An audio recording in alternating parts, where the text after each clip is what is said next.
Hello दोस्तों, नमस्कार। स्वागत है आपका हमारे सनातन जननी यूट्यूब चैनल में। दोस्तों, हमारे बीच में यह दीपावली का पर्व चल रहा है। इसको लेकर के मैंने 2 वीडियो बनाई हैं और जिसमें मैंने एक वीडियो में दिखाया है कि इस त्यौहार का संबंध राम जी से नहीं है और बुद्धिज्म से है, और यह त्यौहार चालू सम्राट अशोक ने किया था, जिसका मैंने बाकायदा प्रमाण भी दिया है। यह एक दीपवंश नाम का ग्रंथ है जो श्रीलंका का है, जिसमें दीपवंश का पूरा वर्णन है और जिसमें 134 और 35 नंबर पर यह पूरी घटना दिखाई गई है। यह त्यौहार चालू सम्राट अशोक ने किया था। आप उस किताब को मंगा के पढ़ भी सकते हैं और देख भी सकते हैं। तो दोस्तों, कुछ लोगों का कहना था उन वीडियो को देख करके कि आपने यह संबंध राम से न बताकर यह बुद्धिज्म से बताया है, तो इसका क्या प्रमाण है? किस व्यक्ति ने इस त्यौहार को मनाते हुए देखा था? तो जी हाँ दोस्तों, इस त्यौहार को मनाते हुए अल-बिरूनी ने खुद अपनी आंखों से देखा था और उसने अल-बिरूनी का भारत नाम की बुक में पूरी तरह से ये मेंशन किया हुआ लिखा हुआ है, और मैं ये दिखाने के लिए जा रहा हूँ और दिखा रहा हूँ। दोस्तों, मेरा इन वीडियो को बनाने का मतलब किसी की धार्मिक भावनाओं को ठेस नहीं पहुंचाना है, बल्कि हमारा उद्देश्य साइंटिफिक टेम्परामेंट को इंक्रीज करना। ये हमारा लीगल डिस्क्लेमर है, जैसा कि इस चैनल की सभी वीडियो का, और हमारा उद्देश्य साइंटिफिक टेम्परामेंट को इंक्रीज करना, किसी भाई की धार्मिक भावनाओं को ठेस नहीं पहुँचाना। दोस्तों, यह अल-बिरूनी का भारत नाम का ग्रंथ है। यह पहले फ्रेंच भाषा में था, फिर उसका उर्दू पर्शियन किया गया, लेकिन इसके बाद इसका हिंदी अनुवाद बाबा साहब के समकालीन बाबा साहब के मित्र संतराम बीए जी ने किया है। इस पुस्तक के पेज नंबर 530 पर स्पष्ट लिखा है। देखो, जो अल-बिरूनी ने खुद इस त्यौहार को मनाते हुए देखा था लोगों को। दोस्तों, यह इस त्यौहार को मनाते हुए राम से संबंध न बताकर यह किसी और कहानी से जोड़ता है, लेकिन इसने अपनी आंखों से लोगों को यह त्यौहार मनाते हुए देखा था। यह विरोचन वाली कहानी से जोड़ता है, जो आगे 530 नंबर पेज पर स्पष्ट लिखा है, जो मैं दिखाने के लिए जा रहा हूँ। आप खुद पढ़ सकते हैं।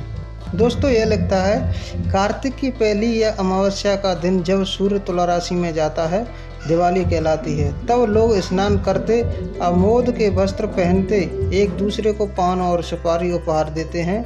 वे सवार होकर दान देने के लिए मंदिरों को जाते हैं और दोपहर तक एक दूसरे के साथ हर्ष से खेलते हैं। रात को वे प्रत्येक स्थान में बहुत बड़ी संख्या में दीपक जलाते हैं, जिससे वायु पूर्ण रूप से निर्मल हो जाती है। इस पर्व का कारण यह है कि वासुदेव की स्त्री लक्ष्मी, देखो दोस्तों, वही विरोचन वाली कहानी आ गई। वासुदेव की स्त्री लक्ष्मी विरोचन के पुत्र बलि को, जो 7वें पाताल में बंदी है, यह उसको ऐसी कहानी बताई थी किसी ने और उसने ये लिख दिया था, लेकिन त्यौहार को मनाते उसने खुद देखा था। लिखता है, वासुदेव की स्त्री लक्ष्मी विरोचन के पुत्र बलि को, जो 7वें पाताल में बंदी है, वर्ष में एक बार बंधन मुक्त करती है और संसार में जाने की आज्ञा देती है। इसलिए यह त्यौहार बलराज्य अर्थात बलि का आधिपत्य कहलाता है। हिंदू कहते हैं कि कृतयुग में यह समय सौभाग्य का समय था और वे प्रसन्न होते हैं, क्योंकि प्रस्तुत उत्सव का दिन कृतयुग के उस समय के दृश्य है। तो दोस्तों, इसमें सोचने वाली बात नहीं है। ये खुद अल-बिरूनी ने अपनी आंखों से देखा था लोगों को इस त्यौहार को मनाते हुए, और उन्होंने अपनी किताब में लिखा था, लेकिन इसको एक्चुअल में उस कहानी का पता नहीं था, सम्राट अशोक वाली कहानी का, क्योंकि उस समय अल-बिरूनी आया था 10वीं शताब्दी में आया था, 10वीं सदी में आया था। दोस्तों, जब तक सारी कथाओं का, कहानियों का और पूरी तरह बुद्धिज्म के इतिहास का खात्मा चल रहा था, लगभग खात्मा हो रहा था, खात्मा कर दिया था, और उन्होंने इन सारी कहानियों को, बुद्धिज्म की कहानियों का ब्राह्मणीकरण करके और लोगों में अनेक तरह की अंधभक्ति फैला दी। और वो अल-बिरूनी खुद कहता है कि भारतीय लोगों में संकीर्णता आ गई थी, और यद्यपि ये धार्मिक दृष्टि से उदार थे, किंतु भयंकर अंधविश्वासी भी थे। अब उन्होंने तर्क की कसौटी पर परखना लगभग बंद कर दिया था, और लोग रीति रिवाजों को अधिक मानने लगे थे और वे रूढ़िवादी होते जा रहे थे। इसके अलावा वे अपनी विद्वता के बावजूद जादू टोने में भी विश्वास करते थे। तो दोस्तों, उस समय अल-बिरूनी आया था 10वीं सदी में, जब तक बुद्धिज्म का पूरी तरह से खात्मा हो रहा था, खात्मा चल रहा था। लगभग 12वीं-13वीं शताब्दी तक खात्मा कर दिया बुद्धिज्म का।